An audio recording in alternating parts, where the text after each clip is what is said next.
ജുമാ മുബാറക്കിൽ ഇന്ന് പണ്ഡിതനും പ്രഭാഷകനുമായ ജനാബ് ഹബീബ് റഹ്മാൻ കീഴ്ശ്ശേരി സംസാരിക്കുന്നു. ബിസ്മില്ലാഹി വക്കഫ. പ്രിയമുള്ള സഹോദര സഹോദരിമാരെ, കരുണാവാരിധിയായ പടച്ചതമ്പുരാൻ്റെ കരുണാ കടാക്ഷങ്ങൾ നമ്മേലേവരിലും സദാ വർഷിക്കുമാറാകട്ടെ. അനുഗ്രഹീതമായ ജീവിതത്തെയാണ് എല്ലാ മനുഷ്യരും ആഗ്രഹിച്ചുകൊണ്ടിരിക്കുന്നത്. ആ അനുഗ്രഹീതമായ ജീവിതം ലഭ്യമാകാൻ യാതൊരു വിധത്തിലുള്ള അസമത്വങ്ങളോ യാതൊരു തരത്തിലുള്ള വിഭാഗീയതയോ യാതൊരു തരത്തിലുള്ള അപരവൽക്കരണമോ സംഭവിക്കാതെ സമാധാനപൂർണമായ ഒരു ജീവിതമുണ്ടാകുമ്പോഴാണ് അനുഗ്രഹീതമായ ജീവിതം സാധ്യമാവുക. മനുഷ്യർ പരസ്പരം തട്ടുകളായി തിരിഞ്ഞു നിന്നുകൊണ്ട് വിഭാഗീയതയുടെയും പരസ്പര വൈരത്തിൻ്റേതുമായ അന്തരീക്ഷം സൃഷ്ടിച്ചെടുക്കുന്ന ഒരു കാലത്തിലൂടെയാണ് നാം കടന്നു പോകുന്നത്. മനുഷ്യനെ വർണ്ണത്തിൻ്റെ പേരിൽ കറുത്തവനായിപ്പോയി എന്നതിൻ്റെ പേരിൽ, തൻ്റെ ജാതിയിൽപ്പെട്ടവനല്ലാത്തവനായിപ്പോയി എന്നതിൻ്റെ പേരിൽ, തൻ്റെ മതത്തിൽപ്പെട്ടവനായിട്ടില്ല എന്നതിൻ്റെ പേരിൽ, തൻ്റെ ദേശത്ത് ജനിച്ചിട്ടില്ലാത്തവനായിപ്പോയി എന്നതിൻ്റെ പേരിൽ മനുഷ്യൻ പരസ്പരം കൊന്നും കൊലവിളിച്ചും വംശീയതയുടെയും വർഗീയതയുടേതുമായ സംസാരങ്ങൾ നടന്നുകൊണ്ടിരിക്കുന്നത് നമുക്ക് കാണാൻ കഴിയും. തൻ്റെ രാഷ്ട്രീയ ആശയധാരയിലുള്ള ആളല്ല, തൻ്റെ ആശയത്തോട് യോജിക്കാത്തവനായി എന്നതിൻ്റെ പേരിൽ പരസ്പരം പോരടിച്ചുകൊണ്ടിരിക്കുന്ന ആളുകളെ നമുക്ക് കാണാൻ കഴിയും. ഇസ്ലാം വളരെ മനോഹരമായി നമ്മെ പഠിപ്പിക്കുന്നത് യാ യുഹന്നാസ് ഇന്നാ ഖലഖനാകും മിൻ ദക്കരിൻ വ ഉൻസ വജഅൽനാകും ശുഊബൻ വഖബായില ലിതആറഫു വഖബായില ലിതആറഫു ഇന്ന അക്രമക്കും ഇൻദല്ലാഹി അത്ഖാക്കും. മനുഷ്യരെ, നിങ്ങളെല്ലാം ഒരു പുരുഷനിൽ നിന്നും ഒരു സ്ത്രീയിൽ നിന്നുമായിട്ടാണ് നാം സൃഷ്ടിച്ചിരിക്കുന്നത്. നിങ്ങൾ പരസ്പരം അന്യോന്യം പരസ്പരം തിരിച്ചറിയാൻ വേണ്ടി മാത്രമാണ് നിങ്ങളെ വിവിധ വർഗങ്ങളായി, സമുദായങ്ങളായി, ഗോത്രങ്ങളായി നിശ്ചയിച്ചിരിക്കുന്നത്. അള്ളാഹുവിൻ്റെ അടുത്ത് തീർച്ചയായും ഏറ്റവും സമാദരണീയൻ ആരാണെന്ന് ചോദിച്ചാൽ ദൈവത്തോട് ഏറ്റവും സൂക്ഷ്മത പുലർത്തി ജീവിക്കുന്നവനാണ് എന്ന് വിശുദ്ധ ഖുർആൻ വളരെ വ്യക്തമായി പ്രഖ്യാപിക്കുകയാണ്. എന്ന് മാത്രമല്ല, പ്രവാചകൻ തിരുമേനി സല്ലല്ലാഹു അലൈഹി വസല്ലമയുടെ കാലത്ത് വളരെ വലിയൊരു സംഭവം നടക്കുകയാണ്. ഒരു യാത്ര പോവുകയാണ് മുഹാജിറുകളും അൻസാറുകളുമായ ആളുകൾ. അൻസാറുകൾ എന്ന് പറഞ്ഞാൽ മക്കയിൽ നിന്ന് പ്രവാചകൻ തിരുമേനി പലായനം ചെയ്ത് യസ്രിബിലെത്തിയപ്പോൾ അദ്ദേഹത്തിന് ആളും അർത്ഥവും എല്ലാം നൽകി അദ്ദേഹത്തിനും സഹപ്രവർത്തകർക്കും സഹായം ചെയ്ത വിഭാഗത്തിനെയാണ് അൻസാറുകൾ, സഹായികൾ എന്നർത്ഥത്തിൽ വിളിക്കുന്നത്. മക്കയിൽ നിന്ന് പ്രവാചകനോടൊപ്പം പോയിട്ടുള്ള ആളുകൾ മുഹാജിറുകൾ, പ്രവാചകനോടൊപ്പം സഞ്ചരിച്ചവർ, അവർ ഹിജ്റ പോയവർ, പലായനം ചെയ്തവർ എന്നർത്ഥത്തിൽ അവർ മുഹാജിറുകളാണ്. ഈ മുഹാജിറുകൾ എന്നും അൻസാറുകൾ എന്നും പറയുന്ന രണ്ട് വിഭാഗം ആളുകളും അവരൊരുമിച്ച് യാത്ര പോകുന്ന സന്ദർഭത്തിൽ മുറൈസി എന്ന് പറയുന്ന യുദ്ധത്തിന് പുറപ്പെടുന്ന സമയത്ത് മുഹാജിറുകളിൽപ്പെട്ട ഒരാള് അൻസാരിൽപ്പെട്ട ഒരാളെ, ഒരു യാത്രാ സംഘമാകുമ്പോൾ അങ്ങോട്ടും ഇങ്ങോട്ടും ചെറിയ ചില സംഗതികളൊക്കെ ഉണ്ടാകുമല്ലോ, ഒരാളെ അടിച്ചു. ഉടനെ അൻസാരി വിളിച്ചിട്ട് അൻസാരികളെ സഹായിക്കണേ, മുഹാജിറുകളും വിളിച്ചു മുഹാജിറുകളെ സഹായിക്കണേ. അതായത് ഒരിക്കൽ പോലും സ്വന്തം വിഭാഗത്തെ വിളിച്ചുകൊണ്ട് പറയുകയാണ്, സഹായിക്കണേ എന്ന് വിളിക്കുകയാണ്. അപ്പോൾ ഇത് യഥാർത്ഥത്തിൽ ഒരിക്കലും ഇസ്ലാം അനുവദിച്ചില്ല.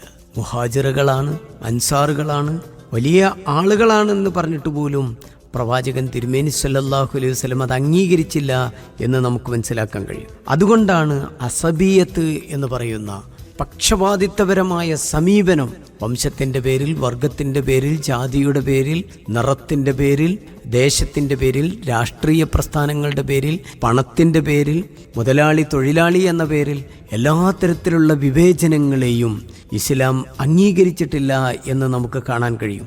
ഒരിക്കൽ പ്രവാചകൻ തിരുമേനി സല്ലല്ലാഹു അലൈഹി വസല്ലമയുടെ കാലത്ത് മുഹാജിറുകളിൽപ്പെട്ട ഒരാളും അൻസാറുകളിൽപ്പെട്ട ഒരാളും തമ്മിൽ തർക്കം ഉണ്ടാവുകയാണ്. ആ തർക്കം ഉണ്ടായ സമയത്ത് മുഹാജിറുകളെ എന്നും മറ്റേയാൾ അൻസാറുകളെ എന്നും സഹായത്തിനായി വിളിച്ചപ്പോൾ പ്രവാചകൻ തിരുമേനി സല്ലല്ലാഹു അലൈഹി വസല്ലമ പറഞ്ഞു, അബ്ദഉ അൽ ജാഹിലിയ വ അന ബൈന അൽഹറുഹും. ഞാൻ നിങ്ങളുടെ ഇടയിലുണ്ടായിട്ടും ജാഹിലിയ കാലത്തെ, അജ്ഞാനകാലത്തെ വിളി കൊണ്ടാണോ നിങ്ങൾ പരസ്പരം വിളിച്ചുകൊണ്ടിരിക്കുന്നത്? അതിനെ ആ തരത്തിലുള്ള വർഗീയമായ വിളികളെ നിങ്ങൾ ഒഴിവാക്കുക. തീർച്ചയായും അത് ദുർഗന്ധമുള്ളതാണ് എന്നാണ് പറയുന്നത് പ്രവാചകൻ. എന്ന് പറഞ്ഞാൽ വംശീയമായ, വർഗീയമായ ഏത് തരത്തിലുള്ള ചാപ്പകുത്തലും യഥാർത്ഥത്തിൽ ദുർഗന്ധം വമിക്കുന്നതാണ്, നാറുന്നതാണ് എന്നാണ് പ്രവാചകൻ പഠിപ്പിക്കുന്നത്. അത്തരം ഒരു സമീപനം ഒരു വിശ്വാസിയുടെ സമീപനത്തിൽ നിന്ന് ഒരിക്കലും ഉണ്ടാകാൻ പാടില്ല. തൻ്റെ എതിരുള്ള ആളോട്, തൻ്റെ എതിരഭിപ്രായമുള്ള ആളുകളെ ബഹുമാനിക്കാൻ കഴിയുന്ന മനോഹരമായ ഒരു ജീവിത സങ്കല്പത്തെക്കുറിച്ചാണ് പ്രവാചകൻ പഠിപ്പിക്കുന്നത്. നമുക്കറിയാമല്ലോ, മുഹാജിറുകളും അൻസാറുകളും എന്ന് പറയുന്ന മനോഹരമായ പേരിലുള്ള അവർ പോലും ആ പദപ്രയോഗത്തിൻ്റെ പേരിൽ പോലും ഒരു വകതിരിവും വേർതിരിവും ഉണ്ടാകരുത്, പാർട്ടിയുടെയോ മറ്റു വ്യക്തിത്വങ്ങളുടെയോ പേരിൽ ഉണ്ടാകരുത് എന്നാണ്. മാത്രമല്ല, നമുക്ക് ഉള്ളിൽ വർഗീയതയുണ്ടെങ്കിൽ ആ വർഗീയതയുള്ള ആൾ ഒരിക്കലും സ്വർഗത്തിൽ പ്രവേശിക്കുകയില്ല എന്ന് നമുക്ക് മനസ്സിലാക്കാൻ കഴിയണം. പ്രവാചകൻ തിരുമേനി സല്ലല്ലാഹു അലൈഹി വസല്ലം പറഞ്ഞു, വർഗീയതയിലേക്ക്, വംശീയതയിലേക്ക്, പക്ഷപാതിത്വത്തിലേക്ക് ക്ഷണിക്കുന്നവൻ നമ്മിൽപ്പെട്ടവനല്ല. വർഗീയതയ്ക്ക് വേണ്ടി പോരാടുന്നവൻ നമ്മിൽപ്പെട്ടവനല്ല. വർഗീയതയോടുകൂടി ചിന്തയോടെ മരിക്കുന്നവരും നമ്മിൽപ്പെട്ടവനല്ല എന്ന് അബൂദാവൂദ് ഉദ്ധരിച്ച ഹദീസിൽ നമുക്ക് കാണാൻ കഴിയുന്നതാണ്. റസൂലുള്ളാഹി സ്വല്ലല്ലാഹു അലൈഹി വസല്ലമയുടെ കാലത്ത് ബിലാൽ ബിൻ റബാഹ് എന്ന് പറയുന്ന കറുത്തിരുണ്ട കാപ്പിരിയായ കാക്കയേക്കാൾ കറുത്ത ബിലാൽ ബിൻ റബാഹ് റളിയല്ലാഹു അൻഹു ഒരിക്കൽ കഅബയുടെ പരിസരത്ത് നിൽക്കുന്ന സമയത്ത് കാക്കയേക്കാൾ കറുത്ത ബിലാൽ ബിൻ റബാഹിനെ ഒരിക്കൽ ഏറ്റവും ഉയർന്ന കുടുംബത്തിൽപ്പെട്ട, ഗോത്രത്തിൽപ്പെട്ട അബൂദർ റളിയല്ലാഹു അൻഹു പറഞ്ഞു, യാ ഇബ്ന സൗദ, കറുത്തവൻ്റെ മകനെ എന്ന് വിളിച്ച് പരിഹസിക്കുന്നു. അള്ളാഹുവിൻ്റെ പ്രിയപ്പെട്ട പ്രവാചകൻ്റെ മുഖം ചുവക്കുകയാണ്. അത്യധികം ഗൗരവത്തോടുകൂടി, വളരെ ഗൗരവത്തോടുകൂടി പ്രവാചകൻ പറഞ്ഞു, അബൂദർറേ, നീ അയാളുടെ ഉമ്മയുടെ പേരിൽ നീ ആക്ഷേപിച്ചോ?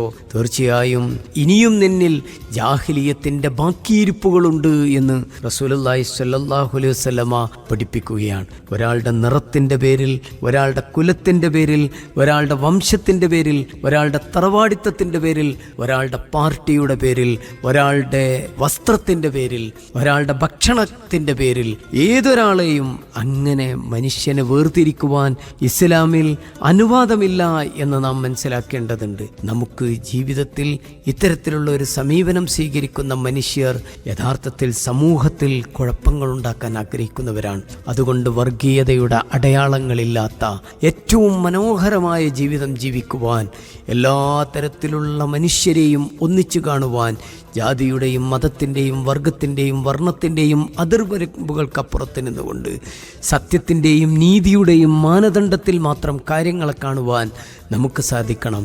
എൻ്റെ സമുദായത്തിൽപ്പെട്ടവനാണോ, എൻ്റെ ഗോത്രത്തിൽപ്പെട്ടവനാണോ, എൻ്റെ നിറത്തിൽപ്പെട്ടവനാണോ, എൻ്റെ ജാതിയിൽപ്പെട്ടവനാണോ, എൻ്റെ കുലത്തിൽപ്പെട്ടവനാണോ, എന്നോടൊപ്പം ചേർന്ന് നിൽക്കുന്നവനാണോ, എന്നാൽ അവൻ്റേതൊക്കെയും ശരി, എന്നോടൊപ്പം നിൽക്കുന്നവരുടെ ഒക്കെയും ഏറ്റവും വലിയ തണലായി ഞാൻ നിൽക്കും എന്നതല്ല, നീതിയുടെ മാനദണ്ഡമാകണം. അതുകൊണ്ടാണ് പ്രവാചകൻ തിരുമേനി സല്ലല്ലാഹു അലൈഹി വസല്ലമ വളരെ വ്യക്തമായി നമ്മളെ പഠിപ്പിച്ചത്, എൻ്റെ മകൾ ഫാത്തിമ കട്ടാൽ പോലും അവളുടെ കൈ ഞാൻ മുറിക്കും എന്ന് പറയുന്നത് കൈവെട്ടും എന്ന് പ്രവാചകൻ തിരുമേനി സല്ലല്ലാഹു അലൈഹി വസല്ലമ പറയുന്നത് മനസ്സിലാക്കുവാൻ, അറിയുവാൻ നമുക്ക് സാധിക്കേണ്ടതുണ്ട്. അങ്ങനെ വർഗീയതയോ വംശീയതയുടെയോ വിഭാഗീയതയുടെയോ ഒരു തരത്തിലുള്ള മണവുമില്ലാത്ത, അത്തരം ദുർഗന്ധങ്ങൾ വമിക്കാത്ത നല്ല മനുഷ്യർ അന്വേഷിക്കുന്ന കാലം ആണിത്. ആ കാലത്തിനു വേണ്ടി പണിയെടുക്കുവാൻ നമുക്ക് സാധ്യതമാകട്ടെ. പടച്ച തമ്പുരാൻ നമ്മെ അനുഗ്രഹിക്കുമാറാകട്ടെ.